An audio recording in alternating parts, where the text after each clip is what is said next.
2 years ago, I took a seasonal job driving delivery trucks in northern Maine. It wasn't glamorous, but it paid well, and with the winter season in full swing, there was plenty of overtime. The routes often took me through remote areas, with long stretches of road surrounded by dense pine forests and snowdrifts taller than my truck. One night in late December, a snowstorm rolled in while I was mid-route. I had just dropped off a shipment at a small convenience store and was heading back to the distribution center, a 3-hour drive through the wilderness. The snow started as a light flurry but quickly escalated into a blizzard. The windshield wipers struggled against the thick, wet flakes, and the headlights barely penetrated the whiteout. I considered pulling over, but the thought of being stuck in the middle of nowhere was worse than the storm itself. So I pressed on, my hands gripping the wheel tightly. After an hour of creeping along the icy road, I saw it, a figure standing on the shoulder, waving. At first, I thought it was a trick of the snow, but as I got closer, the figure came into focus.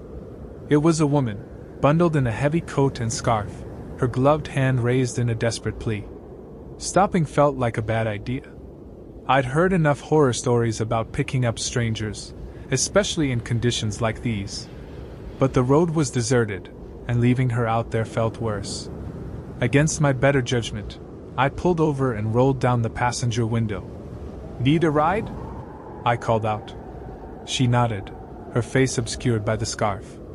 "Thank you," she said, her voice barely audible over the wind.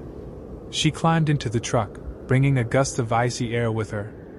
I cranked up the heater as she settled into the seat, brushing snow off her coat. "Where are you headed?" I asked, trying to sound casual. "Just down the road," she replied. Her voice was soft, almost monotone, and something about it made my skin crawl. She didn't offer any more details, and I didn't press her. We drove in silence for a while, the storm raging outside. I glanced at her occasionally, but she kept her face turned toward the window, her scarf still covering most of her features. After about 15 minutes, I realized something strange. The storm was making it hard to see, but I'd been driving this route for weeks and knew it well. We should have passed a gas station by now, but the road ahead was empty, just an unbroken expanse of snow-covered asphalt. "Are you sure we're going the right way?"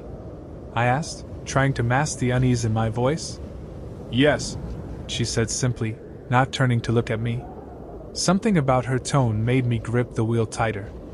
Another 20 minutes passed, and the road didn't look any more familiar. The snow seemed to swallow everything, erasing the trees, the landmarks, even the sky. It was like we were driving through a void. Then the truck started to sputter. I cursed under my breath, the engine groaning as I coasted to a stop. The fuel gauge was fine, and I just had the truck serviced. There was no reason for it to break down. "I'll check under the hood," I said, more to myself than to her. She didn't respond. The cold hit me like a wall as I stepped out, the wind cutting through my coat. I popped the hood, but I had no idea what I was looking for. The engine looked fine, no leaks, no steam, but it refused to start. When I climbed back into the cab, she was gone. I froze, my heart pounding. The passenger door was shut, and there were no footprints in the snow outside. It was as if she had vanished into thin air. I sat there for a long moment, trying to convince myself that I hadn't imagined her. But the faint scent of her perfume lingered in the cab, and the seat was still warm where she had been sitting. Then I saw the light. It was faint at first, just a flicker in the distance. I thought it might be another car, but as it grew closer, I realized it was moving too slowly, weaving side to side like a lantern swaying in the wind. I honked the horn, hoping whoever it was could help. The light paused, then started moving toward me. As it got closer, I saw the outline of a figure holding the lantern. But it wasn't the woman. It was a man, tall and gaunt, his face pale and drawn. He stopped about 10 feet from the truck, the lantern's light casting eerie shadows across his sunken features. "Do you need help?" I called out, rolling down the window slightly. He didn't respond. Instead, he raised a hand and pointed toward the woods. I shook my head. "I'm not going in there," I said, my voice shaking. He pointed again, more forcefully this time, his eyes glowing faintly in the lantern light. The truck jolted suddenly, like something heavy had landed on the roof. I gasped, my hands gripping the wheel. The man with the lantern was gone, and the light had disappeared into the trees. The roof groaned as whatever was on top shifted. I could hear it moving, slow and deliberate, the sound of claws scraping against the metal. I didn't think. I just acted. I turned the key, and the engine roared to life, as if whatever had been wrong with it had suddenly fixed itself. Slamming the truck into gear, I hit the gas, the tires spinning before catching on the icy road. The weight on the roof shifted again, and I heard a loud thud as something hit the ground behind me. I didn't look back. For what felt like hours, I drove blindly through the storm, the road stretching endlessly ahead. When I finally saw the lights of the distribution center, I almost cried with relief. The staff greeted me with confusion. "We've been trying to reach you all night," one of them said. "You should have been here hours ago." I didn't know what to tell them. My watch showed that I'd been on the road for 6 hours, but the clock in the office said it had been nearly 12. As I climbed back into the truck to head home, I noticed something on the passenger seat, a single, black glove, dusted with snow. I never took that route again. 3 winters ago, my friend, Matt, and I decided to take a weekend snowshoeing trip in Wyoming's Bighorn Mountains. We'd both grown up hiking and camping, but snowshoeing was new to us, and the thought of exploring the untouched winter wilderness was too tempting to pass up. We rented gear, packed supplies, and set off early one Friday morning, eager to beat an incoming snowstorm. The first day was incredible. The snow was pristine, the air crisp, and the trails empty except for us. We found a spot to camp near a frozen creek, the trees providing a natural windbreak. By sunset, the sky had turned a fiery orange, and the stars came out in full force. "This was a great idea," Matt said as we sat by the fire, sipping coffee. "We should make this an annual thing. Let's survive this one first." I joked, though I felt confident we were prepared for whatever the weather might throw at us. By morning, the storm had arrived. Heavy snow fell in thick, relentless waves, the wind howling through the trees and reducing visibility to almost nothing. We stayed in our tent as long as we could, hoping it would pass, but by midday, we realized we needed to move. Our campsite was becoming buried, and the storm didn't seem to be letting up. "We'll head back to the trailhead," I said, pulling out the map. "If we stick to the creek, we should be able to find the main trail." Matt nodded, though I could see the unease in his eyes. Packing up in the storm was miserable. By the time we set off, we were already cold and exhausted, the wind biting through our layers. The creek was harder to follow than we'd expected. Snow had drifted into the banks, obscuring the edges, and the surrounding landscape looked unfamiliar in the whiteout. After what felt like hours, we realized we'd gone off course. "Are you sure this is the right way?" Matt asked, his voice muffled by his scarf. "It has to be," I said, though doubt was creeping in. The map was useless in the storm, and the landmarks we'd counted on were invisible beneath the snow. We pressed on, the storm growing stronger with every step. The world around us felt smaller, the swirling snow closing in until it was just the two of us and the faint sound of the wind. That's when we saw the cabin. It appeared suddenly, a dark shape looming through the white. At first, I thought it was a trick of the storm, but as we got closer, it became clear, it was real. A small, weathered structure, half buried in snow, with smoke curling faintly from the chimney. "I don't remember seeing this on the map," Matt said, frowning. "Maybe it's new," I said, though I knew that wasn't true. The wood was old and gray, the windows frosted over. Still, the thought of warmth and shelter was too tempting to pass up. We knocked on the door, but there was no answer. After a few moments, Matt pushed it open, and we stepped inside. The interior was small but warm, the fire in the hearth crackling softly. The furniture was sparse, just a table, a few chairs, and a single bed, but everything was neatly arranged. It looked like someone had been here recently, though there were no signs of food or personal belongings. "Hello?" I called out, but the only response was the wind rattling the windows. Maybe they went to get more firewood, Matt suggested, though his tone was uncertain. We decided to wait, figuring whoever owned the cabin wouldn't mind us taking refuge. I added a log to the fire while Matt sat by the window, staring out into the storm. "Do you hear that?" he asked suddenly. I paused, listening. At first, all I could hear was the wind. But then, faintly, I heard it, a soft, rhythmic knocking. It seemed to be coming from somewhere outside. "It's probably a branch hitting the cabin," I said, though the sound didn't match. It was too deliberate, too even. Matt nodded but didn't look convinced. As the hours passed, the knocking continued, growing louder and more insistent. It moved too, first at the back of the cabin, then at the front door, then at the windows. By nightfall, it was joined by something else, footsteps. They were heavy, crunching through the snow, circling the cabin. We tried to convince ourselves it was an animal, maybe a deer, but the sound was too deliberate. It stopped and started, pausing for long stretches before resuming, as if whatever was out there was waiting. "I don't like this," Matt said, his voice shaking. "We should leave." "In this storm?" I said, shaking my head. "We wouldn't make it a mile." That night, I woke to the sound of the front door creaking open. I sat up, my heart racing, and saw Matt standing by the window, staring out into the storm. "Matt," I whispered, "what are you doing?" He didn't respond. I climbed out of bed and crossed the room, shaking his shoulder. He turned slowly, his face pale, his eyes wide with fear. "There's someone out there," he said. I followed his gaze to the window. At first, I saw nothing but swirling snow. Then, just at the edge of the firelight, I saw it. A figure. It was tall and thin, its limbs unnaturally long, its face obscured by shadows.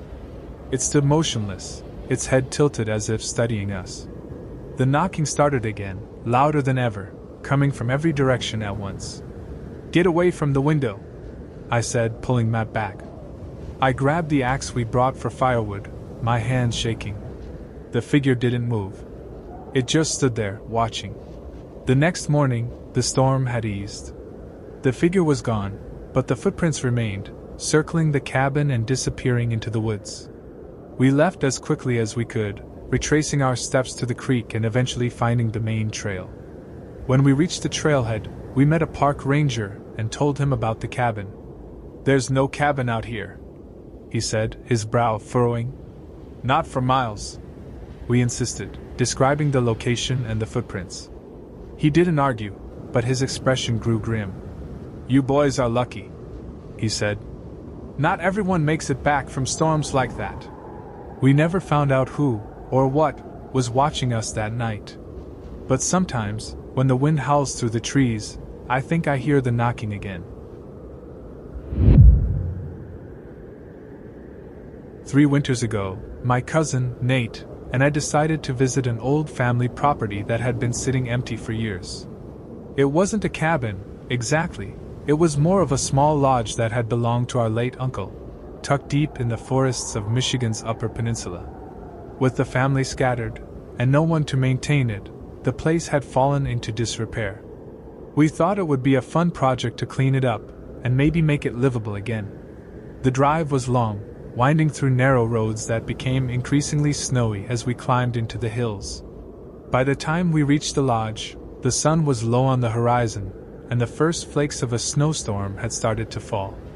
The building stood against the backdrop of a frozen lake, its dark wooden frame partially buried in snowdrifts. "Looks cozy," Nate said, raising an eyebrow as he stepped out of the car. "It's got potential," I replied, though even I had to admit the place looked eerie. The windows were frosted over, and the porch creaked ominously under our weight as we unloaded our supplies. Inside, the lodge was cold and stale. The fireplace hadn't been used in years, and a thin layer of dust covered the furniture. But after a few hours of cleaning, unpacking, and starting the fire, it began to feel almost welcoming. The lodge was bigger than I remembered, with 3 bedrooms and a loft, but we decided to stick to the main living area near the fireplace. That night, as the storm intensified, The wind howled through the trees, making the whole building groan. We played cards by the fire, the light flickering across the room. It wasn't until close to midnight that I heard it. A knock. It was faint, barely audible over the wind. I froze, listening as Nate dealt another hand. "What's wrong?" he asked, noticing the look on my face. "Did you hear that?" I whispered. "Hear what?" The knock came again, louder this time. It was deliberate, slow, and rhythmic, coming from the front door. "It's probably just the wind," Nate said, though his voice lacked conviction. "These old places make all kinds of noises." I grabbed the flashlight and walked cautiously to the door. Peeking through the frosted glass, I saw nothing but swirling snow. I opened the door a crack, the cold wind blasting into the room. The porch was empty. The rest of the night was restless. Every creak and groan of the lodge set me on edge. Around 3 a.m., I woke up to the sound of footsteps. They were heavy and deliberate, crunching through the snow outside. I sat up, my heart pounding, and strained to listen. The footsteps stopped, and for a moment, all I could hear was the wind. Then came the knock. It was louder this time, echoing through the silent lodge. I grabbed the flashlight and crept to the window, pulling back the curtain just enough to peer outside. At first, I saw nothing, just the swirling snow. But then, at the edge of the clearing, I saw it. A figure. It was tall and thin, its body draped in tattered, dark fabric that whipped in the wind. I couldn't make out its face, but I could feel its gaze, heavy and unrelenting, cutting through the storm like a blade. I stumbled back, my breath catching in my throat. "Nate!" I hissed, shaking him awake. "There's someone out there." He sat up groggily. "What are you talking about?" I pointed to the window, but when he looked, the figure was gone. The next morning, we found footprints in the snow. They were large, far too large to be human, and circled the lodge before disappearing into the woods. Nate wanted to leave, but the storm had completely blocked the driveway, and the nearest town was miles away. "We'll be fine," I said, though I wasn't so sure. "We just need to wait out the storm." But the feeling of being watched lingered.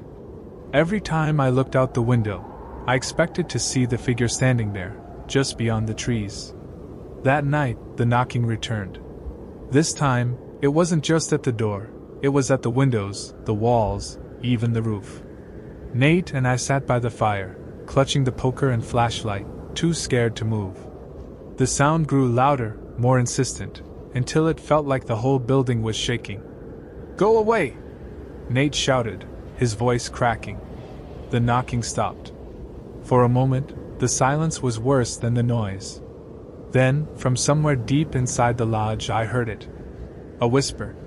It was faint at first, almost like a breeze, but it grew louder, filling the room. The words were unintelligible, distorted, but they carried a weight that made my chest tighten. The fire flickered, casting long shadows across the walls. And then I saw it. The figure was inside. It stood in the corner of the room, impossibly tall, its head nearly brushing the ceiling. Its limbs were long and spindly, its face pale and featureless, save for two hollow, glowing eyes. The whispers grew louder, overlapping in a chaotic cacophony that made my skin crawl. "Run!" I screamed, grabbing Nate's arm. We bolted for the front door, flinging it open and plunging into the snow. The storm was blinding, the wind nearly knocking us off our feet, but we kept running, not daring to look back. When we finally reached the car, the doors were frozen shut. I pounded on the handle until it gave way, and we climbed inside, slamming the doors behind us. I looked back at the lodge one last time. The figure was standing on the porch, its glowing eyes piercing through the snow. It didn't move, didn't follow us, it just watched as we drove away. The next day, we reached the nearest town and told the locals what had happened. They listened quietly, exchanging uneasy glances, but they didn't say much. As we were leaving, one of them pulled us aside. "That lodge," he said, his voice low. "You shouldn't have gone there." I asked why, but he just shook his head. "I don't know what we saw that night, but I know one thing, I'll never go back."